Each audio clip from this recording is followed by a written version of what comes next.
यार भाई, क्या तुम्हें पता है वर्ल्ड वॉर 2 कैसे शुरू हुआ था? वर्ल्ड वॉर 2 1939 में शुरू हुआ था जब जर्मनी ने पोलैंड पर अटैक किया।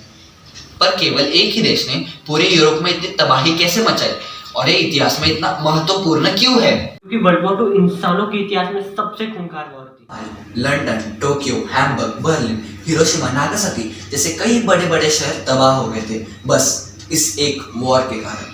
का अंदाजा हम इस एक बात से लगा सकते हैं कि आज के सारे पॉलिटिकल और जियोपॉलिटिकल इवेंट्स को ट्रेस बैक किया जा सकता है इस एक वॉर के कारण।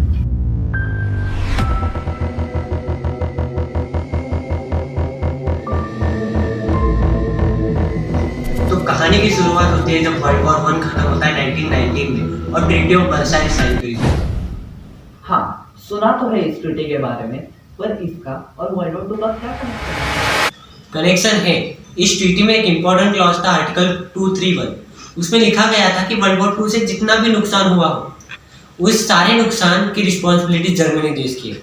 इस क्लॉज को वॉर गिल्ड क्लॉज भी कहा जाता है क्योंकि ये सीधा सीधा कह रहे थे कि भाई यार ये वॉर किन्हीं भी देश के बीच हो, गलती सिर्फ और सिर्फ जर्मनी की है, जो थी $33 बिलियन, यानी ऑलमोस्ट $300 बिलियन आज के जमाने में।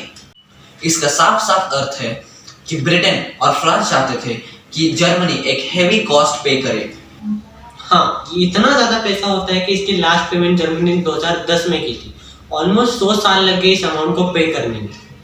पर इतना सारा पैसा आया कहाँ से? ऑफ कोर्स यार, देश से आता है, जनता से आता है।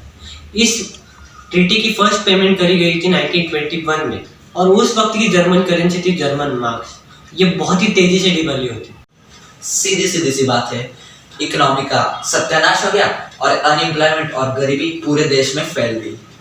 और इन हालातों में हमारी कहानी में एंट्री होती है कैसे यंग पॉलिटिकल लीडर की, जो कि अपने भड़काऊ भाषण से लोगों को बेवकूफ बनाना बहुत ही अच्छी तरीके से जानता था, और उसका नाम था एडॉल्फ हिटलर।